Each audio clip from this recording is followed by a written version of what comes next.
Hi hello ಎಲ್ಲ ನನ್ನ ಪ್ರಿಯ ವೀಕ್ಷಕರಿಗೆ ಹಾಗೂ ಎಲ್ಲ ನನ್ನ ಪ್ರಿಯ ವಿದ್ಯಾರ್ಥಿಗಳಿಗೆ ಶೇರ್ಬೆನ್ಸ್ ಸ್ಕಿಲ್ಸ್ ಯೂಟ್ಯೂಬ್ ಚಾನಲ್ಗೆ ತಮಗೆಲ್ಲರಿಗೂ ಹಾರ್ದಿಕ ಸ್ವಾಗತ ಸುಸ್ವಾಗತ. ವಿದ್ಯಾರ್ಥಿಗಳೇ, ತಮಗೆಲ್ಲರಿಗೂ ಗೊತ್ತಿರೋ ಹಾಗೆ ನಾವು anatomy and physiology for nurses ಕ್ಲಾಸ್ನ ಸೀರೀಸ್ ಮಾಡ್ತಾಯಿದ್ದೀವಿ. ಅದರೊಳಗಡೆ ನಾನು ಆವಾಗಲೇ ಸೆಲ್ ಸ್ಟ್ರಕ್ಚರ್, ಸೆಲ್ ಡಿವಿಷನ್ ಮತ್ತು ಅದೇ ರೀತಿಯಲ್ಲಿ cell and it's organelles and tissues ಇದೆಲ್ಲ ಕ್ಲಾಸಸ್ ನಾನು ಮಾಡಿದ್ದೀನಿ. ಇದೆಲ್ಲ ಬಹಳ ಚೆನ್ನಾಗಿ ಬಂದಿದ್ದಾವೆ, ಬಹಳ ಸರಳವಾಗಿ ಕನ್ನಡದಲ್ಲೇ ಮಾಡಿದ್ದೀನಿ. ಸೊ ದಯವಿಟ್ಟು ಯಾರೆಲ್ಲ ನನ್ನ ವೀಡಿಯೋಸನ್ನು ನೋಡಿಲ್ಲ, ಸೊ ನನ್ನ ಯೂಟ್ಯೂಬ್ ಚಾನಲ್ ಪ್ಲೇಲಿಸ್ಟಲ್ಲಿ ಇವೆಲ್ಲ ವೀಡಿಯೋಸ್ಗಳು ಲಭ್ಯ ಇರ್ತವೆ. ದಯವಿಟ್ಟು ತಾವೆಲ್ಲರೂ ಆ ವೀಡಿಯೋಸ್ಗಳನ್ನ, ಹಳೆ ವೀಡಿಯೋಸ್ಗಳನ್ನ ನೋಡಿ ಅಂತ ಹೇಳ್ತಾ, ಸೊ ಇಂದಿನ ಕ್ಲಾಸ್ ಲಾಸ್ಟ್ ನಾನು ನಿಮಗೆ ಟಿಶ್ಯೂಸ್ ಅಂತ ಕಂಪ್ಲೀಟ್ ಮಾಡಿದ್ದೆ. ಅದರೊಳಗಡೆ ಎಪಿಥೆಲಿಯಲ್ ಟಿಶ್ಯೂ ಅಂತ ಮಾಡಿದ್ದೆ. ಸೊ ಈಗ again next connective tissue and muscular tissue as nerve tissue ಇರುತ್ತೆ ಕಂಪ್ಲೀಟ್ ಮಾಡೋಣ. ಇವತ್ತು ಟಿಶ್ಯೂ ಕ್ಲಾಸನ್ನು ಕಂಪ್ಲೀಟಾಗಿ ಮುಗಿಸೋಣ, ಓಕೆನಾ? ಸೊ ಇವತ್ತಿನ ಕ್ಲಾಸ್ ಹೇಳಿದಾಗೆ ಟಿಶ್ಯೂಸ್. ಸೊ ತಮಗೆಲ್ಲರಿಗೂ ಗೊತ್ತಿರೋ ಹಾಗೆ ಟಿಶ್ಯೂಸ್. ಸೊ ಟಿಶ್ಯೂಸಲ್ಲಿ ಮೂಲತಃ ಆಗಿ 4 ರೀತಿಯಲ್ಲಿರುತ್ತೆ. So there are 4 types of tissues ಅಂತೇಳಿ. ಸೊ ನಾನು ನಿಮಗೆ ಒಂದು ಫ್ಲೋ ಚಾರ್ಟ್ ಬರ್ಕೊಡ್ತೀನಿ. ಸೊ ಅದನ್ನು ತೋರಿಸ್ತೀನಿ ಬರೆದು. ಸೊ ನೀವು ಅದನ್ನು ದಯವಿಟ್ಟು ಯಾರಿಗೆಲ್ಲ ಫ್ಲೋ ಚಾರ್ಟ್ ಮಾಡ್ಕೋಬೇಕನ್ನೋರು ನಿಮ್ಮ ನೋಟ್ಸಲ್ಲಿ ಮಾಡ್ಕೊಳ್ಳಿ. ಅದೇ ರೀತಿಯಲ್ಲಿ ಸೊ ಯಾರಾದರೂ ಸ್ಕ್ರೀನ್ಶಾಟ್ ತೊಗೋಬೇಕಂದವ್ರು ಕೂಡ ಅದನ್ನು ಸ್ಕ್ರೀನ್ಶಾಟ್ ತೊಗೊಳ್ಳಿ, ಓಕೆನಾ? ಸೊ ಟಿಶ್ಯೂಸ್ ಇದೆಯಲ್ಲ, ಸೊ ಟಿಶ್ಯೂಸಲ್ಲಿ ಮೇಯ್ನಾಗಿ 4 ರೀತಿಯಲ್ಲಿರುತ್ತೆ. ಸೊ ಫಸ್ಟ್ ಒನ್ ಬಂದುಬಿಟ್ಟು epithelial tissue, okay. Second one ಬಂದ್ಬಿಟ್ಟು connective tissue and third one ಬಂದ್ಬಿಟ್ಟು ಮಸ್ಕ್ಯುಲರ್ ಟಿಶ್ಯೂ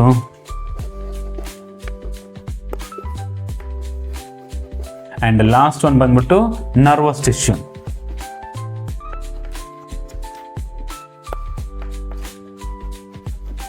ಸೊ ಈ ಥರ ಮೂಲತಃವಾಗಿ ಟಿಶ್ಯೂಸಲ್ಲಿ 4 ರೀತಿಯಲ್ಲಿರುತ್ತೆ. Epithelial tissue, connective tissue and muscular tissue as well as nervous tissue ಅಂತೇಳಿ.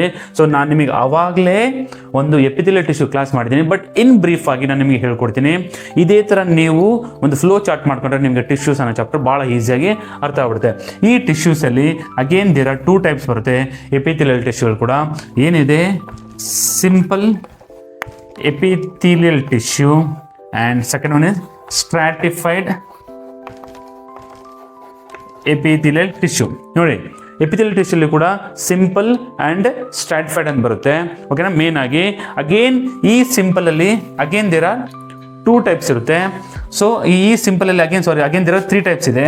ಸಿಂಪಲಲ್ಲಿ ಕೂಡ ಫಸ್ಟ್ ಒನ್ ಬಂದ್ಬಿಟ್ಟು ಸ್ಕ್ವಾಮಸ್ ಎಪಿಥೆಲಿಯಲ್ ಟಿಶ್ಯೂ, ಅಥವಾ ಇದನ್ನ ಪೇವ್ಮೆಂಟ್ ಅಂತ ಕರೀತಾರೆ, ಪೇವ್ಮೆಂಟ್ ಎಪಿಥೆಲಿಯಲ್ ಟಿಶ್ಯೂ ಅಂತ ಕರೀತಾರೆ. ನೆಕ್ಸ್ಟ್ ಒಂದು ಬಂದ್ಬಿಟ್ಟು cuboidal epithelial tissue and third ಒಂದು ಬಂದ್ಬಿಟ್ಟು columnar epithelial tissue. Fine. So ಸಿಂಪಲಲ್ಲಿ ಅಗೇನ್ ದೇರ್ ಆರ್ 3 ಟೈಪ್ಸ್. ನೋಡಿ, ನಾನು ಬೋರ್ಡ್ ಸಣ್ಣದಿರೋದ್ರಿಂದ ನಾನು ಪ್ರತಿ ಸಾರಿ ಬರೆದು ರಬ್ ಮಾಡ್ತಾ ಇದ್ದೀನಿ. ದಯವಿಟ್ಟು ನೀವು ಈ ಫ್ಲೋ ಚಾರ್ಟ್ನ ಮಾಡ್ಕೊಳ್ಳಿ, ನಿಮಗೆ ಭಾಳ ಈಸಿ ಆಗುತ್ತೆ. ಸೊ ನನ್ನ ಕ್ಲಾಸಸ್ ಕೇವಲ ಥಿಯರಿ ಕ್ಲಾಸಸ್ ಸರಿ ನೋಡಿದೆ. ಸೊ ನೀವು ಕಾಂಪಿಟೇಟಿವ್ ಎಕ್ಸಾಮಲ್ಲಿ ಕೂಡ ಭಾಳ ನಿಮಗೆ ಹೆಲ್ಪ್ಫುಲ್ ಆಗುತ್ತೆ. Fine, okay. ಸೊ ನೆಕ್ಸ್ಟ್ ಬಂದ್ಬಿಟ್ಟು ಸಿಂಪಲ್ ಆಯಿತು. ಈಗ ನಿಮಗೆ ಸ್ಟ್ರಾಟಿಫೈಡ್ ಎಪಿಥೆಲಿಯಲ್ ಟಿಶ್ಯೂ ಇರುತ್ತೆ. ಈ ಸ್ಟ್ರಾಟಿಫೈಡ್ ಎಪಿಥೆಲಿಯಲ್ ಕೂಡ 2 ರೀತಿಯಲ್ಲಿರುತ್ತೆ. ಮೇನ್ ಆಗಿ ಫಸ್ಟ್ ಒನ್ ಬಂದ್ಬಿಟ್ಟು ಸ್ಟ್ರಾಟಿಫೈಡ್ ಸ್ಕ್ವಾಮಸ್ ಎಪಿಥೆಲಿಯಲ್ ಟಿಶ್ಯೂ. ನಾನು ಜಾಗ ಸರಿ ಹೋಗ್ತಾ ಇಲ್ಲ, ಹಾಗಾಗಿ ನಾನು ನಿಮಗೆ ಅಕ್ರೋನಿಮ್ ಬರಿತೀನಿ, stratified squamous epithelial tissue. And next ಬಂದ್ಬಿಟ್ಟು ಟ್ರಾನ್ಸಿಷನಲ್ ಎಪಿಥೆಲಿಯಲ್ ಟಿಶ್ಯೂ ಅಂತೇಳಿ. ಟ್ರಾನ್ಸಿಷನಲ್ ಎಪಿಥೆಲಿಯಲ್ ಟಿಶ್ಯೂ ಫಸ್ಟ್ ಒಂದು ಸ್ಟ್ರಾಟಿಫೈಡ್ ಸ್ಕ್ವಾಮಸ್ ಎಪಿಥೆಲಿಯಲ್ ಟಿಶ್ಯೂ ಅಂತಿರುತ್ತೆ. ಸೊ ಈಗ ಅಗೇನ್ ಇದರಲ್ಲಿ ಕೂಡ ಸ್ಟ್ರಾಟಿಫೈಡ್ ಸ್ಕ್ವಾಮಸ್ ಎಪಿಥೆಲಿಯಲ್ ಟಿಶ್ಯೂಲಿ ಕೂಡ ಅಗೇನ್ ದೇರ್ ಆರ್ 2 ಟೈಪ್ಸ್ ಅಲ್ಲಿ ಇರುತ್ತೆ. ಸೊ ಫಸ್ಟ್ ಒಂದು ಬಂದ್ಬಿಟ್ಟು ಕ್ಯಾರಾಟಿನೈಸ್ಡ್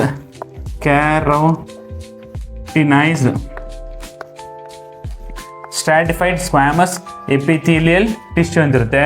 ನೆಕ್ಸ್ಟ್ ಸೆಕೆಂಡ್ ಬಂದ್ಬಿಟ್ಟು non keratinised stratified squamous epithelial tissue ಅಂತ ಇರುತ್ತೆ. ನೆಕ್ಸ್ಟ್ ಇದರ ಒಳಗಡೆ ಸೊ ಯಾವುದಿದು ಕನೆಕ್ಟೆಡ್ ಟಿಶ್ಯೂ ಇದೆ. ಕನೆಕ್ಟೆಡ್ ಟಿಶ್ಯೂಲಿ ಅಗೇನ್ ದೇರ್ ಆರ್ 2 ಟೈಪ್ಸ್ ಇರುತ್ತೆ. One is loose connective tissue and another one is a dense connective tissue. So loose connected tissue ಅಂತ ಇರುತ್ತೆ, ಡೆನ್ಸ್ ಕನೆಕ್ಟೆಡ್ ಟಿಶ್ಯೂ ಅಂತ ಇರುತ್ತೆ. ಸೊ ಈ ಲೂಸ್ ಕನೆಕ್ಟೆಡ್ ಟಿಶ್ಯೂ ಒಳಗಡೆ again there are 2 types of ಇರುತ್ತೆ. Adipose tissue ಅಂತ ಬರುತ್ತೆ, adipose tissue ಅಂತ ಬರುತ್ತೆ. ನೆಕ್ಸ್ಟ್ ಬಂದ್ಬಿಟ್ಟು ರೆಟಿಕ್ಯುಲರ್ ಟಿಶ್ಯೂ ಅಂತ ಬರುತ್ತೆ. So even loose connected tissue, so ಇವೆರಡು ಮೇನ್ಲಿ ಇವೆರಡು ಬರುತ್ತೆ. ಸೊ ಡೆನ್ಸ್ ಕನೆಕ್ಟೆಡ್ ಟಿಶ್ಯೂ ಅಲ್ಲಿ ಅಗೇನ್ ಒಂದು ಕಾರ್ಟಿಲೇಜ್ ಬರುತ್ತೆ and another one is bone ಅಂತ ಬರುತ್ತೆ. ಬೋನ್, ಇದು ಬೋನ್ ಕೂಡ ಒಂದು ಡೆನ್ಸ್ ಕನೆಕ್ಟೆಡ್ ಟಿಶ್ಯೂ. ಸೊ ಈ ಕಾರ್ಟಿಲೇಜ್ ಅಲ್ಲಿ again there are 3 types of ಬರುತ್ತೆ. ಇದರಲ್ಲಿ ಕೂಡ 3 ಟೈಪ್ಸ್ ಆಫ್ ಬರುತ್ತೆ. ಹಯಾಲಿನ್ ಕಾರ್ಟಿಲೇಜ್ ಟಿಶ್ಯೂ ಅಂತೇಳಿ, ಸೆಕೆಂಡ್ ಒಂದು ಬಂದ್ಬಿಟ್ಟು ಫೈಬ್ರೋ ಕಾರ್ಟಿಲೇಜ್ ಟಿಶ್ಯೂ ಅಂತೇಳಿ, ಅಂಡ್ ಥರ್ಡ್ ಒಂದು ಬಂದ್ಬಿಟ್ಟು ಇದರಲ್ಲಿನೇ ಎಲಾಸ್ಟಿಕ್ ಫೈಬ್ರೋ ಕಾರ್ಟಿಲೇಜ್. ಸೊ ಈ ಥರ ಕನೆಕ್ಟೆಡ್ ಟಿಶ್ಯೂ ಅಲ್ಲಿ, ಡೆನ್ಸ್ ಕನೆಕ್ಟೆಡ್ ಟಿಶ್ಯೂ ಅಲ್ಲಿ 2 ಟೈಪ್ಸ್ ಇರುತ್ತೆ, ಕಾರ್ಟಿಲೇಜ್ ಅಂಡ್ ಬೋನ್. ಆ ಕಾರ್ಟಿಲೇಜ್ ಅಲ್ಲಿನೇ ಅಗೇನ್ ದೇರ್ ಆರ್ 3 ಟೈಪ್ಸ್ ಇರುತ್ತೆ. ಒಂದು ಬಂದ್ಬಿಟ್ಟು hyaline cartilage, fibro cartilage, elastic fibro cartilage ಅಂತೇಳಿ ಈ ಥರ ಬರುತ್ತೆ. ಆ್ಯಂಡ್ ಬೋನಲ್ಲಿ ಕೂಡ ನಿಮಗೆ 2 ಥರ ಸಿಗುತ್ತೆ. ಬೋನಲ್ಲಿ ಕೂಡ ನಿಮಗೆ 2 ಥರ ಬೋನ್ಸ್ ಸಿಗುತ್ತೆ. ಒಂದು ಕಾಂಪ್ಯಾಕ್ಟ್ ಬೋನ್ ಆ್ಯಂಡ್ ಎರಡನೇದು ಬಂದ್ಬಿಟ್ಟು ಸ್ಪಾಂಜಿ ಬೋನ್ ಅಂತೇಳಿ. Compact bone and spongy bone ಅಂತೇಳಿ 2 ಥರ ಸಿಗುತ್ತೆ. ಓಕೆನಾ? ಸೊ ದಿಸ್ ಈಸ್ ಅಬೌಟ್ ನಿಮಗೆ ಕನೆಕ್ಟೆಡ್ ಟಿಶ್ಯೂ. ಆ್ಯಂಡ್ ಥರ್ಡ್ ಒಂದು ಬಂದ್ಬಿಟ್ಟು, ಸೊ ಕನೆಕ್ಟೆಡ್ ಟಿಶ್ಯೂ ಆದಮೇಲೆ ನೆಕ್ಸ್ಟ್ ಟಿಶ್ಯೂ ಬಂದಾಗ ನಿಮಗೆ muscular tissue very very very important. ಇದರಲ್ಲಿ mainly 3 types of muscular tissue ಇರುತ್ತೆ. ಸೊ ಮಸ್ಕುಲಾರ್ ಟಿಶ್ಯೂ ಅಲ್ಲಿ 3 ಟೈಪ್ಸ್ ಇರುತ್ತೆ: skeletal muscular tissue, smooth muscular tissue and cardiac muscular tissue ಅಂತೇಳಿ. ಸೊ ಲಾಸ್ಟ್ ಒಂದು ಬಂದ್ಬಿಟ್ಟು ನಿಮಗೆ ನರ್ವಸ್ ಟಿಶ್ಯೂ ಅಂತ ಇರುತ್ತೆ. ಸೊ ಈ ನರ್ವಸ್ ಟಿಶ್ಯೂ ಅಲ್ಲಿ 2 ಥರ ಇರುತ್ತೆ. ಅಗೇನ್ ಒಂದು ಎಕ್ಸೈಟೇಬಲ್ ಸೆಲ್ಸ್, ಇನ್ನೂ ಒಂದು ನಾನ್ ಎಕ್ಸೈಟೇಬಲ್ ಸೆಲ್ಸ್ ಅಂತೇಳಿ. ಸೊ ಕನೆಕ್ಟಿವ್ ಟಿಶ್ಯೂ ನಾನು ನಿಮಗೆ ಸಂಪೂರ್ಣ ಚಾಪ್ಟರ್ನ ಡೀಟೇಲಾಗಿ ಹೇಳ್ಕೊಡ್ತೀನಿ. ಕನೆಕ್ಟಿವ್ ಟಿಶ್ಯೂ ಯಾಕೆ, ಏನು ಅಂದರೆ, ಕನೆಕ್ಷನ್ ಅಂತಂದ ಬಂದಾಗ ಕನೆಕ್ಟಿವ್ ಟಿಶ್ಯೂ ಅಂತಂದ್ರೆ ಇನ್ನು ಕನೆಕ್ಟ್ ಮಾಡೋದು, ಒಂದರಿಂದ ಒಂದು ಆರ್ಗನಿಗಿರ್ಬೋದು, ಸೆಲ್ಸಿಗಿರ್ಬೋದು, ಅಥವಾ ಒಂದು ಜಾಗದಿಂದ ಇನ್ನೊಂದು ಸಿಸ್ಟಮಿಗಿರ್ಬೋದು ಕನೆಕ್ಷನ್ ಮಾಡಿ ಹಿಡ್ಕೊಳೋದನ್ನೇ ನಾವು ಕನೆಕ್ಟಿವ್ ಟಿಶ್ಯೂ, ಕಮ್ಯುನಿಕೇಷನ್ ಮಾಡೋದನ್ನ ನಾವು ಕನೆಕ್ಟಿವ್ ಟಿಶ್ಯೂ ಅಂತ ಕರಿತೀವಿ. ಇದು ಎಲ್ಲೆಲ್ಲಿ ಸಿಗುತ್ತೆ? ನಾವು ನಿಮಗೆ ಅವಾಗ ಹೇಳಿದೆ ಎಪಿಥೆಲಿಯಲ್ ಟಿಶ್ಯೂ ಕೆಲವೊಂದು ಪಾರ್ಟಲ್ಲಿ ಮಾತ್ರ ಇರುತ್ತೆ, ಎಲ್ಲ ನಮ್ಮ ದೇಹದಲ್ಲಿ, ಇಡೀ ದೇಹದಲ್ಲಿ ಇದು ಎಪಿಥೆಲಿಯಲ್ ಟಿಶ್ಯೂ ಇರಲ್ಲ. ಅದೇ ರೀತಿಯಲ್ಲಿ ಕನೆಕ್ಟಿವ್ ಟಿಶ್ಯೂ ಅಲ್ಲಿ 2 ಥರ ಇರುತ್ತೆ: ಲೂಸ್ ಕನೆಕ್ಟಿವ್ ಟಿಶ್ಯೂ ಅಂತ dense connective tissue. So loose connective tissue you will get to see all over the body, ಅಂದರೆ ನಮ್ಮ ದೇಹದ ಪ್ರತಿಯೊಂದು ಜಾಗದಲ್ಲಿ ನಿಮಗೆ ಕನೆಕ್ಟಿವ್ ಟಿಶ್ಯೂ ಸಿಗುತ್ತೆ. ಎಕ್ಸಾಂಪಲ್ ಹೇಳ್ಬೇಕಂದ್ರೆ ಕನೆಕ್ಟಿವ್ ಟಿಶ್ಯೂ ಮೇನ್ ಆಗಿ ನಿಮಗೆ ನಮ್ಮ ಚರ್ಮದ ಕೆಳಗಡೆ ನೋಡ್ಬೋದು. ನೆಕ್ಸ್ಟ್ ನಿಮಗೆ ನಮ್ಮ ಬ್ಲಡ್ ವೆಸಲ್ಸ್ ಅನ್ನ, ನರ್ವ್ಸ್ ಅನ್ನ ಹಿಡಿದು ಇಟ್ಕೊಂಡಿರುತ್ತಲ್ಲ, ಒಂದು ಜಾಗದಲ್ಲಿ ಹಿಡಿದು ಇಟ್ಕೋಬೇಕಂತಂದ್ರೆ ಅದಕ್ಕೆ ಮೂಲ ಕಾರಣ ಯಾವುದು? ಕನೆಕ್ಟಿವ್ ಟಿಶ್ಯೂನೇ. ಅದೇ ರೀತಿಯಲ್ಲಿ ಮಾಂಸವನ್ನು ಕೂಡ ಒಂದು ಜಾಗದಲ್ಲಿ ಅಂಟು, ಕನೆಕ್ಟಿವ್ ಟಿಶ್ಯೂ ಅಂದ್ರೆ ಒಂಥರ ಅಂಟಿದ್ದಂಗೆ, ಅದೊಂಥರ ಟಿಶ್ಯೂ ಇರುತ್ತೆ. ಸೊ ಅಲ್ಲಿ ಕೂಡ ಮಸಲ್ಸ್ ಅನ್ನು ಕೂಡ ಇಟ್ಕೊಂಡಿರುತ್ತೆ. ಅದೇ ರೀತಿಯಲ್ಲಿ ನಮ್ಮ ಜೀರ್ಣಾಂಗ ವ್ಯೂಹ ಅತಿ ದೊಡ್ಡ ಸಿಸ್ಟಮ್, ಆರ್ಗನ್ ಅಲ್ಲ, ಅತಿ ದೊಡ್ಡ ಸಿಸ್ಟಮ್ ನಮ್ಮ ದೇಹದಲ್ಲಿ, ಬಾಯಿಂದ ಹಿಡಿದು ಉದದ್ವಾರದವರೆಗೆ. ಸೊ ಆ ಟಿಶ್ಯೂನ ತನ್ನ ಜಾಗದಲ್ಲಿ ಹೆಲ್ಡಪ್ ಮಾಡ್ಕೊಂಡು ಇಟ್ಕೊಂಡಿರ್ಬೇಕಂದ್ರೆ ಇದಕ್ಕೂ ಮೂಲ ಕಾರಣ ಕೂಡ ಕನೆಕ್ಟಿವ್ ಟಿಶ್ಯೂ ಇರುತ್ತೆ. ಸೊ ಹಾಗಾಗಿ ಪ್ರಿಯ ವಿದ್ಯಾರ್ಥಿಗಳಿಗೆ connective tissue very important topic ಇರುತ್ತೆ. ಸೊ ಕನೆಕ್ಟಿವ್ ಟಿಶ್ಯೂ ಅಲ್ಲಿ ನಾನು ನಿಮಗೆ ಅವಾಗಲೇ ಹೇಳಿದಾಗಲೇ ಇದರಲ್ಲಿ ಮೂಲತಃ 2 ರೀತಿಯಲ್ಲಿರುತ್ತೆ. ಒಂದು loose connective tissue and dense connective tissue ಇರುತ್ತೆ. ಸೊ ಇದನ್ನು ಯಾಕೆ ಲೂಸ್ ಅಂತ ಕರೀತಾರೆ, ಡೆನ್ಸ್ ಅಂತ ಕರೀತಾರೆ ಅನ್ಲಿಕ್ಕೆ ಮೂಲ ಕಾರಣ ಈ ಟಿಶ್ಯೂಸ್ ಒಳಗಡೆ ಇರ್ತಕ್ಕಂಥ ಸೆಲ್ಸ್ಗಳು, ಜೀವಕೋಶಗಳೇ ಮೂಲ ಕಾರಣ. ಆ ಜೀವಕೋಶಗಳು ನೋಡ್ಬಿಟ್ಟೆ ಅದನ್ನ ರೀತಿಯಲ್ಲಿ ಇರ್ತಕ್ಕ, ಯಾವ ಶೇಪಲ್ಲಿ ಇರುತ್ತೆ, ಯಾವ ರೀತಿಯಲ್ಲಿ ಇದೆ ಅಂತ ಕಂಡು ನೋಡ್ಬಿಟ್ಟೆ ನಾವೇನಂತ ಹೇಳ್ಬೋದು, ಇದು ಲೂಸ್ ಇದನ್ನ, ಡೆನ್ಸ್ ಇದನ್ನ ಅಂತ ಹೇಳ್ಬೋದು. ಲೂಸ್ ಅಂದ್ರೆ ನಿಮಗೆ ಗೊತ್ತಿದೆ, ಲೂಸ್ ಆಗಿದೆ ಅಂದ್ರೆ ಸೆಲ್ಲು ನೋಡಿ, ಈ ಟಿಶ್ಯೂ ಒಳಗಡೆ ಇಲ್ಲೊಂದು ಸೆಲ್ಲು, ಇಲ್ಲೊಂದು ಸೆಲ್ಲು, ಇಲ್ಲೊಂದು ಸೆಲ್ಲು, ಇಲ್ಲೊಂದು ಸೆಲ್ಲು, ಮಧ್ಯದಲ್ಲಿ ಬಹಳಷ್ಟು ಮ್ಯಾಟ್ರಿಕ್ಸ್ ಅಂತ ಅಂಶ ಇದೆ. ಸೊ ಹಾಗಾಗಿ ಈ ಸೆಲ್ಸ್ನ ನಾವು ಲೂಸ್ ಕನೆಕ್ಟಿವ್ ಟಿಶ್ಯೂ ಅಂತ ಕರಿತೀವಿ. ಅದೇ ರೀತಿಯಲ್ಲಿ ಸೆಲ್ಸ್ಗಳು ತುಂಬ ಹತ್ರದಲ್ಲಿದ್ದರೆ, ತುಂಬ ಹತ್ರ, ಕಾಂಪ್ಯಾಕ್ಟ್, ತುಂಬ ಹತ್ರದಲ್ಲಿದ್ದು ಮ್ಯಾಟ್ರಿಕ್ಸ್ ಅದರ ಒಳಗಡೆ ಅಂಟಿರ್ತಕ್ಕಂಥ ಅಂಶ ಬಹಳ ಕಡಿಮೆ ಇದ್ದರೆ ಅದನ್ನು ದಟ್ಟವಾದ ಅಥವಾ ಡೆನ್ಸ್ ಅಂತ ಕರಿತೀವಿ, ಡೆನ್ಸ್ ಕನೆಕ್ಟಿವ್ ಟಿಶ್ಯೂ ಅಂತ ಕರಿತೀವಿ. ಸೊ ಇದ್ರ ಒಳಗಡೆನೆ ಸೊ ಫಸ್ಟ್ ಇದಕ್ಕೆ ನಾನು ಹೇಳಿದ್ನಲ್ಲ ನಿಮಗೆ ಮೂಲ ಕಾರಣ ಯಾವುದು, ಸೆಲ್ಸ್. ಯಾವ ಸೆಲ್ಸ್ ಅಂದರೆ ಇದ್ರ ಒಳಗಡೆ ಬರ್ತಕ್ಕಂಥ ಸೆಲ್ಸ್, ಫಸ್ಟ್ ಸೆಲ್ ಹೆಸರೇ ಫೈಬ್ರೋಬ್ಲಾಸ್ಟ್ ಅಂತೇಳಿ. ಇದೇ ಸೆಲ್ ಬಹಳ ಬಹಳ ಇಂಪಾರ್ಟೆಂಟು. ಯಾಕೆ ಇಂಪಾರ್ಟೆಂಟ್ ಅಂದರೆ ಈ ಸೆಲ್ಲು ಮೂಲತಃವಾಗಿ ಏನು ಸೆಕ್ರೀಟ್ ಮಾಡುತ್ತೆ, ಇದು ಏನು ಉತ್ಪತ್ತಿ ಮಾಡುತ್ತೆ ಅಂತಂದರೆ ಕೊಲಾಜನ್ ಆ್ಯಂಡ್ ಎರಡನೇದು ಎಲಾಸ್ಟಿಕ್ ಅಥವಾ ಎಲಾಸ್ಟಿಕ್ ಆರ್ ಎಲಾಸ್ಟಿನ್ ಆ್ಯಂಡ್ ಸ್ವಲ್ಪ ಮಟ್ಟದಲ್ಲಿ ಮ್ಯಾಟ್ರಿಕ್ಸ್ ಕೂಡ. ಅಂದರೆ ಹೇಳಿದ್ನಲ್ಲಿ ನಿಮಗೆ ಎರಡು ಸೆಲ್ಗಳ ಮಧ್ಯದಲ್ಲಿ ಇರ್ತಕ್ಕಂಥ ಲಿಕ್ವಿಡ್ ಅಂಟನ್ನು ಕೂಡ ಈ ಫೈಬ್ರೋಬ್ಲಾಸ್ಟ್ ಸೆಲ್ಸೇ ಉತ್ಪತ್ತಿ ಮಾಡುತ್ತೆ.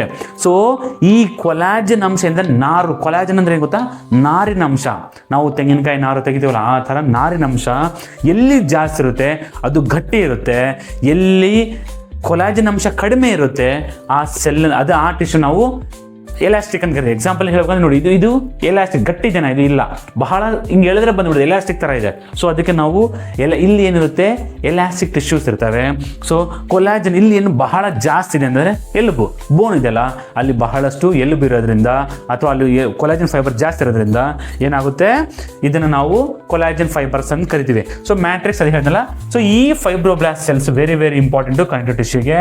ನೆಕ್ಸ್ಟ್ ಇದೇ ಥರನೇ ಇಲ್ಲಿ ನಿಮಗೆ ಮ್ಯಾಕ್ರೋಫೇಸಸ್ ಬರುತ್ತೆ, ಮ್ಯಾಕ್ರೋಫೇಸಸ್. ಸೊ ಮ್ಯಾಕ್ರೋ ಅಂದರೆ ದೊಡ್ಡದು, ಫೇಸಸ್ ಅಂದರೆ ನುಂಗೋದು.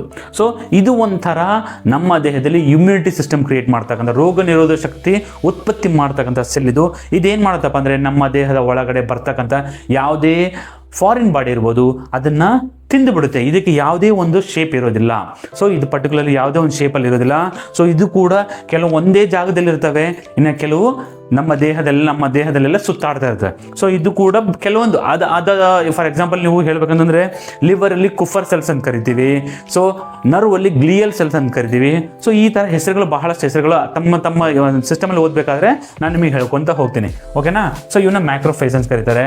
ಆ್ಯಂಡ್ ನೆಕ್ಸ್ಟ್ ಇದ್ರ ಒಳಗಡೆ ಇನ್ನೊಂದು ಇಂಪಾರ್ಟೆಂಟ್ ಸೆಲ್ ಇರುತ್ತೆ, master cell, MAST master cell. ನೀವು ಕೇಳಿರ್ತೀರಾ ಮತ್ತು ಓದ್ಕೊಂಡಿರ್ತೀರಾ. ಮಾಸ್ಟರ್ ಸೆಲ್ ಇದು ವೆರಿ ವೆರಿ ಇಂಪಾರ್ಟೆಂಟ್ ಸೆಲ್ಲು. ಯಾಕೆಂದರೆ ಇದು ಹೆಪಾರಿನ್, ನೆನ್ಪಿಟ್ಕೊಳ್ಳಿ, ಹೆಪಾರಿನ್ ಅಂತ ನೀವು ಕೇಳಿರ್ತೀರ ಹೆಸರು, ಆ್ಯಂಡ್ ಹೆಪಾರಿನ್ ಆ್ಯಂಡ್ ಹಿಸ್ಟಮೈನ್ ಅಂತೇಳಿ ಎರಡು ಅಂಶನ ಉತ್ಪತ್ತಿ ಮಾಡುತ್ತೆ.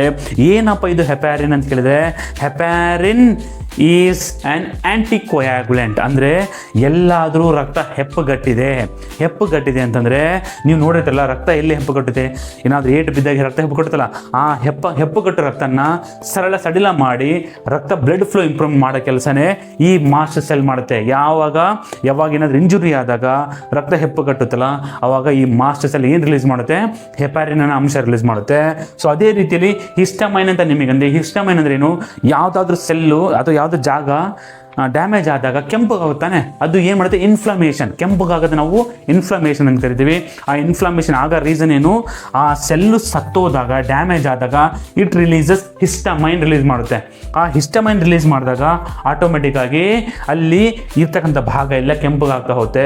ಅದು ಹಿಸ್ಟಮೈನ್ ರಿಲೀಸ್ ಮಾಡ್ತಾ ತನ್ನ ಸರೌಂಡಿಂಗಲ್ಲಿ ಇರ್ತಕ್ಕಂಥದನ್ನು ಫಸ್ಟ್ ಫೈಬ್ರೋಬ್ಲಾಸ್ಟ್ ಸೆಲ್ಸನ್ನು ಕೂಡ ಕರ್ಕೊಳ್ಳುತ್ತೆ, ಬಂದು ನೀನು ನನ್ನ ಸೆಲ್ ಡ್ಯಾಮೇಜ್ ಆಗಿದೆ ಅಥವಾ ನಂದು ಟಿಶ್ಯೂ ಡ್ಯಾಮೇಜ್ ಆಗಿದೆ, ಬಂದು ರಿಪೇರ್ ಮಾಡಂತೇಳಿ.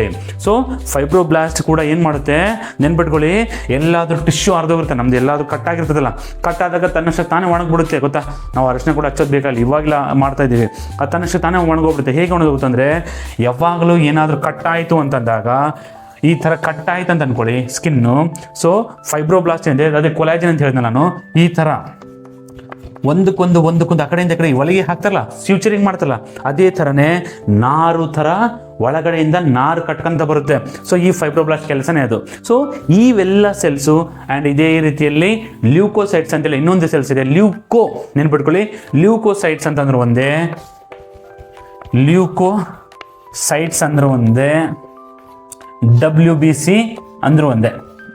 ಲ್ಯೂಕೋಸೈಟ್ಸ್ ಅಂತ ಏನು, ಟ್ರಾನ್ಸ್ಪರೆಂಟ್, ಇದಕ್ಕೆ ಯಾವುದೇ ಕಲರ್ ಇರಲ್ಲ. ಇದು ವೈಟ್ ಬ್ಲಡ್ ಸೆಲ್ಸ್ ಅಂತ ಕರೀತಾರೆ, ಲ್ಯೂಕೋಸೈಟ್ಸ್ ಅಂತ ಸೆಲ್ಸ್ ಅಂತ, ಇದು ಲ್ಯೂಕೋಸೈಟ್ಸ್ ಅಂತ ಕರೀತಾರೆ. ಇದ್ರ ಒಳಗಡೆ ನಿಮಗೆ ಮೂಲತಃ ಹೇಳಬೇಕಂತಂದರೆ 5 ರೀತಿಯ ಸೆಲ್ಸ್ ಇರ್ತವೆ. ನೀವು ಕೇಳಿದ್ರೆ ಅಥವಾ ಯಾವಾಗಾದ್ರೂ ಬ್ಲಡ್ ಟೆಸ್ಟ್ ರಿಪೋರ್ಟ್ಗಳು ನೋಡಿದಾಗ ನಿಮಗೆ ಗೊತ್ತಿರುತ್ತೆ, ನ್ಯೂಟ್ರೋಫಿಲ್ಸ್ ಅಂತ ಇರುತ್ತೆ, ಬೇಸೋಫಿಲ್ಸ್ ಅಂತ ಇರುತ್ತೆ, ಇಯೋಸ್ನೋಫಿಲ್ಸ್ ಅಂತ ಇರುತ್ತೆ, ಲಿಂಫೋಸೈಟ್ಸ್ ಆ್ಯಂಡ್ ಮೋನೋಸೈಟ್ಸ್. ಸೊ ಈ ಇವೆಲ್ಲವೂ ವೈಟ್ ಬ್ಲಡ್ ಸೆಲ್ಸ್ ಒಳಗಡೆನೆ. ಸೊ ಮತ್ತೆ 5 ಭಾಗ ಇವು ಬಹಳ ಬಹಳ ಇಂಪಾರ್ಟೆಂಟು.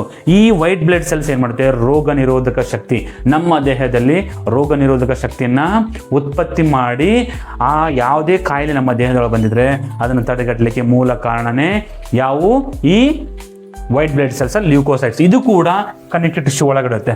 ಸೊ ಹಾಗಾಗಿ ಪ್ರಿಯ ವಿದ್ಯಾರ್ಥಿಗಳೇ, ಸೊ ನಿಮಗೆ ಗೊತ್ತಾಯ್ತಲ್ಲ, ಕನೆಕ್ಟಿವ್ ಟಿಶ್ಯೂ ನಾವು ಓದೋಕ್ಕಿಂತ ಮುಂಚೆ ಮೂಲತಃ ನಾವು ಸೆಲ್ಸ್ಗಳ ಬಗ್ಗೆ ತಿಳ್ಕೋಬೇಕು. ಸೊ ಈಗ ನೇರವಾಗಿ ನಾವು ಟಾಪಿಕ್ಗೆ ಬರೋದಾದ್ರೆ, ಲೂಸ್ ಕನೆಕ್ಟಿವ್ ಟಿಶ್ಯೂ ಅಲ್ಲಿ ನಾನು ನಿಮಗೆ ಹೇಳಿದಾಗೆ ಫಸ್ಟ್ ಒಂದು ಬಂದ್ಬಿಟ್ಟು ಅಡಿಪೋಸ್ ಟಿಶ್ಯೂ. ಅಡಿಪೋಸ್ ಟಿಶ್ಯೂ ಅಂತ ಬಂದಾಗ ಅಥವಾ ಅಡಿಪೋಸ್ ಸೆಲ್ ಅಂತ ಬಂದಾಗ ಇದು ಅಡಿಪೋಸ್ ಅಂತ ಎಲ್ಲಿ ಬರುತ್ತೆ ಅದನ್ನೇ ಬಿಟ್ಕೊಳ್ಬೇಕು, ಫ್ಯಾಟ್ ಸೆಲ್ಸ್ ಅಂತ ಕರೀತಾರೆ. ಅಂದ್ರೆ ಫ್ಯಾಟ್, ಕೊಬ್ಬಿನ ಅಂಶ ಇರುತ್ತಲ್ಲ ಅದನ್ನು ನಾವು ಅಡಿಪೋಸ್ ಟಿಶ್ಯೂ ಅಂತಾನು ಕರಿತೀವಿ ಅಥವಾ ಫ್ಯಾಟ್ ಸೆಲ್ ಅಂತಾನು ಕರಿತೀವಿ. ಸೊ ಇದು ಏನು ಸೆಕ್ರೆಟ್ ಮಾಡುತ್ತೆ, ಫ್ಯಾಟ್ ಸೆಕ್ರೆಟ್ ಮಾಡುತ್ತೆ. ಕೊಬ್ಬಿನ ಅಂಶ ನಮ್ಮ ದೇಹದಲ್ಲಿ ಕೊಬ್ಬಿನ ಅಂಶ ಸೆಕ್ರೆಟ್ ಮಾಡುತ್ತೆ. ಇದರಲ್ಲಿ ಕೂಡ 2 ರೀತಿಯಲ್ಲಿರುತ್ತೆ, ಒಂದು ವೈಟ್ ಅಡಿಪೋಸ್ ಟಿಶ್ಯೂ ಆ್ಯಂಡ್ ಇನ್ನೊಂದು ಬ್ರೌನ್ ಅಡಿಪೋಸ್ ಟಿಶ್ಯೂ. ವೈಟು, ಇನ್ನೊಂದು brown. So white adipose tissue and ಇನ್ನೊಂದು ಬ್ರೌನ್ ಅಡಿಪೋಸ್ ಟಿಶ್ಯೂ ಅಂತೇಳಿ. ವೈಟ್ ಅಡಿಪೋಸ್ ಟಿಶ್ಯೂ ಮೇಲಾಗಿ ಅಡಲ್ಟಲ್ಲಿ, ಅಂದರೆ ದೊಡ್ಡವ್ರು ನಾವು ಅದೀವಲ್ಲ, ಯಂಗ್ ಅಡಲ್ಟ್ಸಲ್ಲಿ ಇದು ಜಾಸ್ತಿ ಇರುತ್ತೆ. ಇದು 20-30% ನಮ್ಮ ದೇಹದಲ್ಲಿ ವೈಟ್ ಅಡಿಪೋಸ್ ಟಿಶ್ಯೂ ಇರುತ್ತೆ. ಇದು ನಮ್ಮ ದೇಹದಲ್ಲಿ ಏನು ಮಾಡುತ್ತೆ, ನಮ್ಮ ದೇಹಕ್ಕೆ ಊಟ ಖಾಲಿ ಆದ, ಗ್ಲೂಕೋಸ್ ಖಾಲಿ ಆದಾಗ ಇದು ಒಂದು ರೀತಿಯಲ್ಲಿ ಏನು ಮಾಡುತ್ತೆ, ಎನರ್ಜಿ ಪ್ರೊವೈಡ್ ಮಾಡುತ್ತೆ. ಅರ್ಥ ಆಯ್ತಲ್ಲ, ಇದು ನಮಗೆ ಎನರ್ಜಿ ಪ್ರೊವೈಡ್ ಮಾಡುತ್ತೆ. ಹಾಗೆ ಅದೇ ರೀತಿಯಲ್ಲಿ ಯಾರಿಗಾದರೂ ನಾವು ಹೇಳ್ತೀವಲ್ಲ, ಮಗು ತುಂಬ ಅಪೌಷ್ಟಿಕತೆ ಕೊರತೆಯಿಂದ ಇದೆ ಅಂದರೆ ಅಲ್ಲಿ ಈ ಅಡಿಪೋಸ್ ಟಿಶ್ಯೂ ಅಂಶ ಬಹಳ ಕಡಿಮೆ ಇದೆ, ಅದರಲ್ಲಿ ವೈಟ್ ಅಡಿಪೋಸ್ ಟಿಶ್ಯೂ ಅಂಶ ಬಹಳ ಕಡಿಮೆ ಇದೆ ಅಂತ ಅರ್ಥ. ಸೊ ಈ ಬ್ರೌನ್ ಅಡಿಪೋಸ್ ಟಿಶ್ಯೂ ಎಲ್ಲಿರುತ್ತೆ, ಸೊ ಬ್ರೌನ್ ಅಡಿಪೋಸ್ ಟಿಶ್ಯೂ ಮೂಲತಃ ನೀವು ನೋಡೋ ಸಿಗೋದು ಸಣ್ಣ ಮಕ್ಕಳಲ್ಲಿ ಸಿಗುತ್ತೆ. ಅವರಿಗೆ ಶಕ್ತಿಯ ಅವಶ್ಯಕತೆ ಇರಲ್ಲ, ಅವರಿಗೆ ಏನು ಬೇಕು, ಮೆಟಾಬಾಲಿಸಮ್. ಮಗು ದಪ್ಪಗಾಗೋದಲ್ಲ ಇಂಪಾರ್ಟೆಂಟು, ಮಗು ಹೆಲ್ದಿಯಾಗಿ ಮೆಟಾಬಾಲಿಸಮ್. ಇದರಲ್ಲಿ ರಕ್ತ ಪರಿಚಲನೆ ಅಷ್ಟು ಜಾಸ್ತಿ ಇರಲ್ಲ ಈ ಟಿಶ್ಯೂಲಿ, ಇಲ್ಲಿ ರಕ್ತ ಪರಿಚಲನೆ ಜಾಸ್ತಿ ಇರುತ್ತೆ. ಆ್ಯಂಡ್ ಇನ್ನೊಂದು ನಿಮಗೆ ಹೇಳಬೇಕು ಅಂತಂದರೆ, ನಮ್ಮ ಕಣ್ಣುಗಳು, ಇವೇನು ಕಣ್ಣು ಕಾಣುತ್ತೆ, ಕಿಡ್ನಿ ಕಾಣ್ತಲ್ಲ, ಮೂಲತಃವಾಗಿ ಅದರ ಸುತ್ತಲೂ ಇದೇ ಅಡಿಪೋಸ್ ಟಿಶ್ಯೂ ಇರುತ್ತೆ. ಕೊಬ್ಬಿನ ಅಂಶದಿಂದನೇ ಕಣ್ಣು ಅಥವಾ ಕಿಡ್ನಿ ಫುಲ್ ಕವರ್ ಆಗಿರ್ತವೆ. ಸೊ ಹಾಗಾಗಿ ಇವೆಲ್ಲ ನೆನಪಿಟ್ಕೋಬೇಕು ನೀವು. ಫೈನ್. ನೆಕ್ಸ್ಟ್ ಅಡಿಪೋಸ್ ಟಿಶ್ಯೂ ಆದಮೇಲೆ ನಿಮಗೆ ಇನ್ನೊಂದು ಇದರಲ್ಲಿ ಬರುತ್ತೆ ರೆಟಿಕ್ಯುಲಾರ್ ಟಿಶ್ಯೂ ಅಂತೇಳಿ. ರೆಟಿಕ್ಯುಲಾರ್ ಟಿಶ್ಯೂ ಅಂತಂದರೆ, ಸೊ ಇದು ಕೂಡ ಒಂದು ಲೂಸ್ ಕನೆಕ್ಟೆಡ್ ಟಿಶ್ಯೂನೇ, ರೆಟಿಕ್ಯುಲರ್ ಟಿಶ್ಯೂ ಅಂತ ಕರಿತೀವಿ. ಏನಪ್ಪ ರೆಟಿಕ್ಯುಲರ್ ಟಿಶ್ಯೂ ಅಂದರೆ, ಬಹಳ ಸಣ್ಣ, ಈ ಕೊಲಾಜನ್ ಫೈಬರ್ ನಿಮಗೆ ಅವಾಗ ಹೇಳಿದೆ ನಾನು, ಅದೇ ರೀತಿಲಿ ಬಹಳ ಸಣ್ಣ ರಕ್ತನಾಳ ಥರ ಈ ಒಂದು ಫೈಬರ್ಸ್ ಇರ್ತವೆ. ಇದು ಎಲ್ಲಿ ಸಿಗುತ್ತೆ ಅಂತಂದರೆ, ನಿಮಗೆ ಮೂಲತಃ ಇದು ನೋಡೋ ಸಿಗೋದು ಲಿಂಫ್ ನೋಡ್ಸಲ್ಲಿ, ಲಿಂಫ್ ಗ್ಲ್ಯಾಂಡ್ಸ್ ಅಂತ ಇರುತ್ತೆ. ಏನಪ್ಪ ಇದು, ಏನು ಸದ್ದು ಹೊಸದಾಗಿ ಲಿಂಫ್ ಗ್ಲ್ಯಾಂಡ್ಸ್ ಅಂತ ಹೇಳಿದ್ರಲ್ಲ ಅಂತಂದರೆ, ಲಿಂಫ್ಯಾಟಿಕ್ ಸಿಸ್ಟಮ್ ಅಂತಂದರೆ ನಿಮಗೆ ಬಹಳ ಸರಳವಾಗಿ ಹೇಳ್ಬಿಡ್ತೀನಿ. ಸೊ ನಾವು ಕಾಲಲ್ಲಿ ಗಾಯ ಆದಾಗ ಗ್ರಾಯಿನ್ ರೀಜನಲ್ಲಿ ನಮಗೆ ಇಲ್ಲಿ ಅದರ ಗಡ್ಡೆ ಅಂತ ಆಗ್ತವೆ, ಅದು ಒಂದು. ಸೆಕೆಂಡು, ನಮ್ಮ ಕಿವಿಯಲ್ಲಿನೋ ಬಾಯಲ್ಲಿನೋ ಏನೋ ನೋವಾದಾಗ ನಮಗೆ ಇಲ್ಲಿ ಟಾನ್ಸಿಲ್ಸ್ ಅಂತ ಕರಿತೀವಿ, ಹೌದಿಲ್ಲ? ಸೊ ಟಾನ್ಸಿಲೈಟಿಸ್ ಆಗುತ್ತಲ್ಲ, ಸೊ ಅದು ಲಿಂಫ್ಯಾಟಿಕ್ ಗ್ಲ್ಯಾಂಡ್ಸ್, ಅದು ಒಳಗಡೆ ಗ್ಲ್ಯಾಂಡ್ ಇರುತ್ತೆ, ಅದು ಏನಾಗುತ್ತೆ, ಊದ್ಕೊಂಡ್ಬಿಡುತ್ತೆ. ಸೊ ಅದು ದಪ್ಪಗಾಗ್ಬಿಡುತ್ತೆ. ಸೊ ಅದ್ರ ಒಳಗಡೆ ಏನಿರುತ್ತೆ, ರೆಟಿಕ್ಯುಲಾರ್ ಟಿಶ್ಯೂ ಇರುತ್ತೆ. ಸೊ ನೆನ್ಪಿಟ್ಕೋಬೇಕು, ಇವೆಲ್ಲ ಬಹಳ ಇಂಪಾರ್ಟೆಂಟು. ನಿಮಗೆ ಇವು ಬಹಳ ಸಿಂಪಲ್ ಅನ್ಸ್ಬೋದು, ಕಾಂಪಿಟೇಟಿವ್ ಎಕ್ಸಾಮ್ಸಿಗೆ ಇದು ಬಹಳ ಇಂಪಾರ್ಟೆಂಟು. ನೀವು ಥಿಯರಿಟಿಕಲಿ ನಿಮಗೆ ಬಹಳ ಎಲ್ಲಿ ಕೇಳಲ್ಲ ಬಿಡಿ ಸರ್ ಅನ್ಕೋದಾದರೆ, ಕಾಂಪಿಟೇಟಿವ್ ಎಕ್ಸಾಮ್ ಅಂತ ಬಂದಾಗ so these are very important. Next topic is dense connective tissue. So ಇದು ಲೂಸ್ ಆಯಿತು. Next dense connective tissue. So dense connective tissue ಅಲ್ಲಿ ನಾನು ನಿಮಗೆ ಹೇಳಿದಾಗೆ ಕಾರ್ಟಿಲೇಜ್ ಆ್ಯಂಡ್ ಬೋನ್ ಅಂತೇಳಿ. ಸೊ ನಾನು ನಿಮಗೆ ಹೇಳಿದ್ನಲ್ಲ, ಕಾರ್ಟಿಲೇಜ್ ಅಂದರೆ ಏನು, ಸೊ ಯಾಕೆ ಇದನ್ನು ಕಾರ್ಟಿಲೇಜ್ ಅಂತ ಕರೀತಾರೆ ಅಂತಂದರೆ, ಸೊ ಕಾರ್ಟಿಲೇಜ್ ಒಳಗಡೆ ಇಲ್ಲಿ ಕಾರ್ಟಿಲೇಜಲ್ಲಿ ಮ್ಯಾಟ್ರಿಕ್ಸ್, ಅದೇ ಹೇಳಿದ್ನಲ್ಲ ನಿಮಗೆ, 2 ಸೆಲ್ಗಳ ಮಧ್ಯದಲ್ಲಿರ್ತಕ್ಕಂಥ ಅಂಟು ಮ್ಯಾಟ್ರಿಕ್ಸ್, ಅದು ಇಲ್ಲಿ ಬಹಳ ಕಡಿಮೆ ಇರುತ್ತೆ. ಸೆಲ್ಗಳು ಬಹಳ ಹತ್ರದಲ್ಲಿರ್ತವೆ, ಇಲ್ಲಿ ಮ್ಯಾಟ್ರಿಕ್ಸ್ ತುಂಬ ಜಾಸ್ತಿ ಇರುತ್ತೆ. ಆ್ಯಂಡ್ ಕೊಲಾಜನ್ ಫೈಬರ್ ಇದೆಯಲ್ಲ, ಕೊಲಾಜನ್ ಅಂತಂದಿಲ್ಲ ನಿಮಗೆ, ನಾರಿನಂಶ ಕೊಲಾಜನ್ ಇಲ್ಲಿ ಬಹಳ ಜಾಸ್ತಿ ಇರುತ್ತೆ ಮ್ಯಾಟ್ರಿಕ್ಸಲ್ಲಿ. ಸೊ ಬಹಳ ಜಾಸ್ತಿ ಅಲ್ಲ, ಒಂದು ರೀತಿಯಲ್ಲಿ 50% ಅಷ್ಟು ಜಾಸ್ತಿ ಇರುತ್ತೆ. ಸೊ ಹಾಗಾಗಿ ಇಲ್ಲಿ ಕೊಲಾಜನ್ ಇರುತ್ತೆ, ಅದರ ಜೊತೆಗೆ ಎಲಾಸ್ಟಿಕ್ ಫೈಬರ್ ಕೂಡ ಜೊತೆಯಾಗಿರುತ್ತೆ. ಹಾಗಾಗಿ ಇದು ಎಲುಬಿನಷ್ಟು ಗಟ್ಟಿ ಇರಲ್ಲ, ಆದರೆ ಇದರಲ್ಲಿ ಸೆಲ್ಸ್ಗಳು ಬಹಳ ಕಾಂಪ್ಯಾಕ್ಟ್, ಬಹಳ ಕ್ಲೋಸ್ ಆಗಿರಲ್ಲ. ಈ ಸೆಲ್ಸ್ಗಳ ಮಧ್ಯದಲ್ಲಿ ಈ ಥರ ಮ್ಯಾಟ್ರಿಕ್ಸ್ ಪ್ರೆಸೆಂಟ್ ಇರುತ್ತೆ.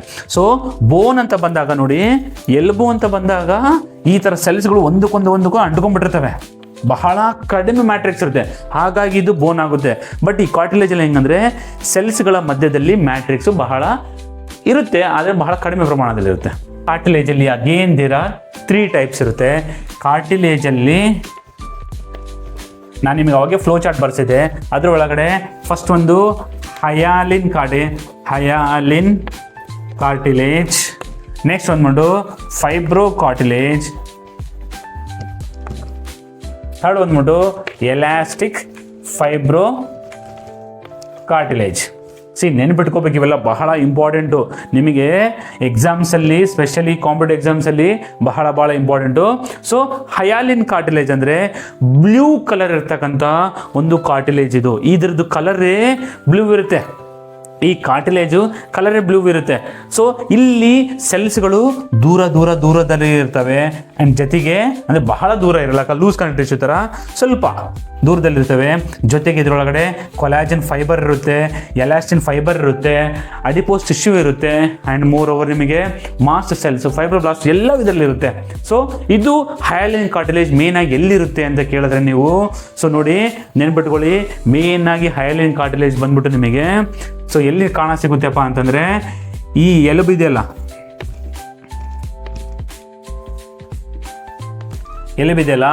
ಈ ಎಲುಬುಗಳ ಈ ಜಾಯಿಂಟ್ಸ್ ಇದೆಯಲ್ಲ, ಜಾಯಿಂಟ್ಸ್ ಕೆಳಗಡೆ ಈ ಜಾಯಿಂಟ್ಸ್ ಇದೆಯಲ್ಲ, ಈ ಜಾಯಿಂಟ್ಸ್ ಇದೆಯಲ್ಲ, ಜಾಯಿಂಟ್ಸಿನ ಫಸ್ಟ್ ಲೇಯರ್ ಇದೆಯಲ್ಲ, ಅದು ಹಯಾಲಿನ್ ಕಾರ್ಟಿಲೇಜೇ ಆಗಿರುತ್ತೆ. ಸೊ ಅದು ಮೇನ್ ಆಗಿ ನಿಮಗೆ ಏನು ಮಾಡುತ್ತೆ, ಇದನ್ನು ಪ್ರಿವೆನ್ಷನ್ ರಬ್ಬಿಂಗ್ ಆಗೋದ್ರಿಂದ ಪ್ರಿವೆಂಟ್ ಮಾಡುತ್ತೆ, ಜಾಸ್ತಿ ರಬ್ಬಿಂಗ್ ಕುಷನಿಂಗ್ ಕೊಡುತ್ತೆ, ಕುಷನ್ ಥರ ಅಂದರೆ ಒಂಥರ ಸ್ಪಂಜ್ ಕೆಲಸ ಮಾಡುತ್ತೆ. ಇದು ಬ್ಲೂ ಕಲರ್ ಇರುತ್ತೆ. ಸೊ ಇದನ್ನು ನಾವು ಹಯಾಲಿನ್ ಲಾಂಗ್ ಬೋನ್ಸ್, ಎಲ್ಲೆಲ್ಲಿ ಜಾಯಿಂಟ್ಸ್ ಇದೆ, ಲಾಂಗ್ ಬೋನ್ಸ್ ಇದೆ, ಅಲ್ಲೆಲ್ಲ ನಿಮಗೆ ಹಯಾಲಿನ್ ಕಾರ್ಟಿಲೇಜ್ ನೋಡೋಕೆ ಸಿಗುತ್ತೆ. ಸೊ ಅಷ್ಟೇ ಅಲ್ಲದೆ ಬರೀ ಲಾಂಗ್ ಬೋನ್ಸಲ್ಲಿ ಅಷ್ಟೇ ಅಲ್ಲದೆ ನೆಕ್ಸ್ಟ್ ನಿಮಗೆ ರಿಬ್ ಕೇಜ್ ಅಂತ ಕರಿತೀವಿ. ರಿಬ್ ಕೇಜ್ ಅಂದರೆ ಸೊ ನಿಮಗೆ ನೆಕ್ಸ್ಟ್ ಬರುತ್ತೆ ರಿಬ್ ಕೇಜ್ ಅಂತಂದರೆ ಇದಿದೆಲ್ಲ ಎಲುಬುಗಳು, ಎಲುಬು ಎದೆ ಎಲುಬು. ಸೊ ಇದರಲ್ಲಿ ರಿಬ್ ಕೇಜ್ ಬರುತ್ತೆ ನಿಮಗೆ ನೆಕ್ಸ್ಟು. ಸೊ ಈ ಥರ, ಸೊ ಇಲ್ಲಿ ಈ ರಿಬ್ ಕೇಜಲ್ಲಿ ನಿಮಗೆ ಈ ಸ್ಟಾರ್ಟಿಂಗಲ್ಲಿ ಏನಿದಾವಲ್ಲ, ಸ್ಟಾರ್ಟಿಂಗಲ್ಲಿ ಇರ್ತಕ್ಕಂಥ ಇವೆಲ್ಲ ಬೋನ್ ಏನಿದೆಯಲ್ಲ, ಈ ಬೋನ್ ಏನಿದೆಯಲ್ಲ ಇದು ಅಟ್ಯಾಚ್ ಆಗಿರುತ್ತಲ್ಲ, ಈ ಸ್ಟರ್ನಮ್ ಇರ್ತಲ್ಲ, ಅಟ್ಯಾಚ್ ಆಗಿರುತ್ತಲ್ಲ, ಇವೆಲ್ಲ ಕೂಡ ನಿಮಗೆ ಇವನ್ನ ನಾವು ಕೋಸ್ಟಲ್ ಕಾರ್ಟಿಲೇಜ್, ಕೋಸ್ಟಲ್ ಏರಿಯಾ ಅಂತ ಕರಿತೀವಿ, ಕೋಸ್ಟಲ್ ಕಾರ್ಟಿಲೇಜ್ ಅಂತ ಕರೀತಾರೆ. ಸೊ ಇದು ಕೂಡ ನಿಮಗೆ ರಿಬ್ ಕೇಜಲ್ಲಿ ಸಿಗುತ್ತೆ. ಸ್ಟರ್ನಮ್ ಹತ್ರ ಬಂದಾಗ ಇದು ರಿಬ್ ಕೇಜಲ್ಲಿ ನಿಮಗೆ ಹಯಾಲಿನ್ ಕಾರ್ಟಿಲೇಜ್ ಸಿಗುತ್ತೆ. ಆ್ಯಂಡ್ ನೆಕ್ಸ್ಟ್ ನಿಮಗೆ ಟ್ರ್ಯಾಕೆ, ಈ ಗಂಟಲಿದೆಯಲ್ಲ ಫ್ಯಾರಿಂಗ್ಸ್ ಒಳಗಡೆ ಇದು ಗಂಟೆ ಇದೆ, ಇಲ್ಲಿ ಕೂಡ ನಿಮಗೆ ಹಯಾಲಿನ್ ಕಾರ್ಟಿಲೇಜೇ ನೋಡಲಿಕ್ಕೆ ಸಿಗುತ್ತೆ. So fine. ನೆಕ್ಸ್ಟ್ ಬಂದ್ಬಿಟ್ಟು ಫೈಬ್ರೋ ಕಾರ್ಟಿಲೇಜ್. ಫೈಬ್ರೋ ಅಂತ ನಿಮಗೆ ಹೇಳಿದ್ನಲ್ಲ, ಡೆನ್ಸ್ ಅಂದರೆ ಈ ಹಯಾಲಿನ್ ಕಾರ್ಟಿಲೇಜ್ಗಿಂತ ಇನ್ನೊಂದು ಸ್ವಲ್ಪ ಜಾಸ್ತಿ ಇರುತ್ತೆ, ಅಲ್ಲಿ ಮ್ಯಾಟ್ರಿಕ್ಸ್ ಅಂಶ ಬಹಳ ಕಡಿಮೆ ಇರುತ್ತೆ, ಸೆಲ್ಸ್ಗಳು ಹತ್ತಿರ ಇರುತ್ತೆ. ಸೊ ಅದು ಸ್ವಲ್ಪ ಇನ್ನೊಂದು ಹಾರ್ಡ್ ಇರುತ್ತೆ. ಸೊ ಹಾರ್ಡ್ ಆಗಿರೋದ್ರಿಂದ ಇದು ಎಲ್ಲಿ ನೋಡೋ ಸಿಗುತ್ತೆ ಅಂತಂದರೆ ನಿಮಗೆ ಬೆನ್ನಿನಲ್ಲಿ ಎಲ್ಲಿ ಬರುತ್ತೆ. So lower back, spinal cord ಅಂತ ಕರಿತೀವಿ. ಸ್ಪೈನಲ್ ಕಾರ್ಡ್ ಅಂದರೆ ಬೇರೆ, ಬಟ್ ಇದು ಬೆನ್ನು ಎಲುಬು ಅಂತ ಕರಿತೀರ. ಈ ಬೆನ್ನು ಎಲುಬಿನ ಮಧ್ಯದಲ್ಲಿ ಡಿಸ್ಕ್ ಇರುತ್ತೆ. ಡಿಸ್ಕ್ ಅದು ಕೂಡ ಇದರಿಂದ ಮಾಡಿರುತ್ತೆ, ಫೈಬ್ರೋ ಕಾರ್ಟಿಲೇಜಿಂದ ಆಗಿರುತ್ತೆ. ಅದೇ ರೀತಿಯಲ್ಲಿ ಬೋನ್, ಈ ನೀವು ಯಾವುದಾದ್ರೂ ಬೋನ್ ನೋಡಿ, ಜಾಯಿಂಟ್ಸ್ ನೋಡ್ರಿ, ಈ ಥರ ನೋಡಿ, ಒಂದು ಜಾಯಿಂಟ್ ಬರ್ದಿರ್ತೀನಿ ನಾನು, ಈ ಥರ ಜಾಯಿಂಟ್ ಇದ್ದರೆ ಈ ಜಾಯಿಂಟ್ ಫಸ್ಟಿಗೆ ನಿಮಗೆ ಬೋನಿಗೆ ಇಲ್ಲಿನೂ ಒಂದು ಕಲರ್ ಇರುತ್ತೆ. ಇದು ಯಾವ ಕಲರ್ ಇರುತ್ತೆ? ವೈಟ್ ಕಲರ್ ಇರುತ್ತೆ. ಸೊ ಈ ಫೈಬ್ರೋ ಈ ಥರ ಬೋನ್ ಈ ಜಾಯಿಂಟಲ್ಲಿ ಈ ಹಯಾಲಿನ್ ಕಾರ್ಟಿಲೇಜ್ ಕೆಳಗೆ ಇದರಲ್ಲಿ ಮೇಲ್ಗಡೆ ಏನು ಸಿಗುತ್ತೆ ನಿಮಗೆ ವೈಟ್ ಕಲರಲ್ಲಿರುತ್ತೆ. ಇದು ಯಾವುದಿದು ಫೈಬ್ರೋ ಕಾರ್ಟಿಲೇಜ್ ಅಂತ ಕರೀತಾರೆ. So elastic fibro cartilage, EFC, elastic fibro cartilage ಅಂತಂದರೆ ಇದು ಯೆಲ್ಲೋ ಕಲರಲ್ಲಿರುತ್ತೆ. ಇದರಲ್ಲಿ ಸೆಲ್ಸ್ಗಳು ತುಂಬ ಸ್ವಲ್ಪ ದೂರದಲ್ಲಿದ್ದು ಮ್ಯಾಟ್ರಿಕ್ಸ್ ಬಹಳ ಇರುತ್ತೆ, ಬಹಳ ಅಂದರೆ ಲೂಸ್ ಕನೆಕ್ಟ್ ಟಿಶ್ಯೂತ್ರಲ್ಲ, ಸ್ವಲ್ಪ ದೂರದಲ್ಲಿರುತ್ತೆ. ಇದು ಎಳೆಯಬಹುದು, ಇದನ್ನು ಹೇಳಿದ್ರೆ ಇದು ಬಂದ್ಬಿಡುತ್ತೆ. ಹೇಗಪ್ಪ ಎಲ್ಲಿ ಸಿಗುತ್ತಪ್ಪ ಅಂತಂದರೆ ಮೇನಾಗಿ ನಿಮಗೆ ನಾನು ಹೇಳಿದ್ರೆ ನಿಮಗೆ ಇಲ್ಲಿ ನೋಡಿ, ಇದು ಇಯರ್, ಇದು ಎಲಾಸ್ಟಿನ್ ಕಾರ್ಟಿಲೇಜಿಂದ ಆಗಿರೋದು. ಸೊ ಇದ್ರ ಕೂಡ ಒಳಗಡೆ ಕೊಲಾಜಿನ್ ಇರುತ್ತೆ, ಅದು ಕಡಿಮೆ ಪ್ರಮಾಣದ ಕೊಲಾಜಿನ್ ಇರುತ್ತೆ, ಬಟ್ ಎಲಾಸ್ಟಿಸಿಟಿ ಜಾಸ್ತಿ ಇರುತ್ತೆ. ಅದೇ ರೀತಿಯಲ್ಲಿ ಬ್ಲಡ್ ವೆಸಲ್ಸ್, ದೊಡ್ಡ ದೊಡ್ಡ ಬ್ಲಡ್ ವೆಸಲ್ಸ್ ಇರ್ತಾವಲ್ಲ, ಅದು ಕೂಡ ನಿಮಗೆ ಎಲಾಸ್ಟಿನ್ ಕಾರ್ಟಿಲೇಜಿಂದನೇ ಫಾರ್ಮ್ ಆಗಿರುತ್ತೆ. ಕಾರ್ಟಿಲೇಜ್ ಟಿಶ್ಯೂ ಆಯಿತು, ಎಲಾಸ್ಟಿಕ್ ಕಾರ್ಟಿಲೇಜ್ ಟಿಶ್ಯೂ ಆದಮೇಲೆ ಸೊ ಇದರೊಳಗೆ ನಿಮಗೆ ಹೇಳಿದ್ರೆ ಕಾರ್ಟಿಲೇಜ್ ಆ್ಯಂಡ್ ನೆಕ್ಸ್ಟ್ ಬಂದ್ಬಿಟ್ಟು ಬೋನ್ ಅಂತೇಳಿ, ಬೋನ್ ಒಂದು ಹೇಳೋದು ಮರ್ತಿದ್ದೆ ನಾನು. ಸೊ ಬೋನ್ ಇದು ಏನು ಸರ್, ಇದನ್ನು ಒಂದು ಟಿಶ್ಯೂನ? ಹೌದು, ಇದನ್ನು ಒಂದು ಟಿಶ್ಯೂವೇ. ಇದು ಕೂಡ ಯಾವ ಟಿಶ್ಯೂ ಅಂತ ಕರೀತಾರೆ ಇದನ್ನ? Bone is also a connected tissue. So ಇದರಲ್ಲಿ ಏನಿರುತ್ತಪ್ಪ, ಯಾಕಪ್ಪ ಈ ಥರ ಇದನ್ನ ಯಾವ ರೀತಿ ಇದು ಲೂಸ್ ಇರುತ್ತಲ್ಲ ಸರ್, ಬೋನ್ ನೋಡಿದ್ರೆ ಗಟ್ಟಿ ಇದೆಯಲ್ಲ ಅಂತಂದರೆ, ಹೌದು, ಇದು ಕೂಡ ಒಂದು ಫೈಬ್ರಸ್ ಟಿಶ್ಯೂ. ಫೈಬ್ರಸ್ ಇದ್ರ ಒಳಗಡೆ ಅವಾಗ ಹೇಳಿದಾಗ ನಾನು ಸೆಲ್ಸ್ಗಳು ತುಂಬ ಕಾಂಪ್ಯಾಕ್ಟ್ ಆಗಿ ಡೆನ್ಸ್ ಆಗಿರ್ತವೆ, ತುಂಬ ಅಂದ್ಕೊಂಡಿರುತ್ತೆ. ಬಹಳ ಕಡಿಮೆ ರೀತಿಯಲ್ಲಿ ನಿಮಗೆ ಏನು ಸಿಗುತ್ತೆ, ಮ್ಯಾಟ್ರಿಕ್ಸ್ ಬಹಳ ಕಡಿಮೆ ಸಿಗುತ್ತೆ. ಅದಲ್ಲದೆ ಇದು ಕ್ಯಾಲ್ಸಿಯಂ ಆ್ಯಂಡ್ ಫಾಸ್ಫೇಟ್ ಅಂತ ಇನ್ಆರ್ಗ್ಯಾನಿಕ್ ಸಬ್ಸ್ಟೆನ್ಸ್ ಅಂತಿರುತ್ತೆ.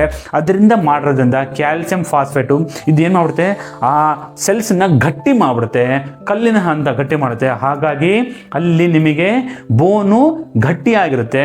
ಸೊ ಇದರಲ್ಲಿ ಕೂಡ ಎರಡು ರೀತಿಯಲ್ಲಿರುತ್ತೆ ನೋಡಿ. ಇದೊಂದು ಬೋನ್ ಇದೆ ಅಂತ ಅಂದ್ಕೊಳ್ಳಿ, ಈ ಬೋನ್ ಇದೆ ಅಂದರೆ ಇದರಲ್ಲಿ ಕೂಡ 2 ಟೈಪ್ಸ್ ಇರುತ್ತೆ. ಈ ಬೋನಿನ ಮೇಲಿನ ಪದರು ಇದೇನಿದೆಯಲ್ಲ, ಇದು ಭಾಗ, ಈ ಮಧ್ಯ ಭಾಗದಲ್ಲಿ ಇರ್ತಕ್ಕಂಥದ್ದನ್ನು ನಾವು ಕಾಂಪ್ಯಾಕ್ಟ್ ಬೋನ್ ಅಂತ ಕರಿತೀವಿ.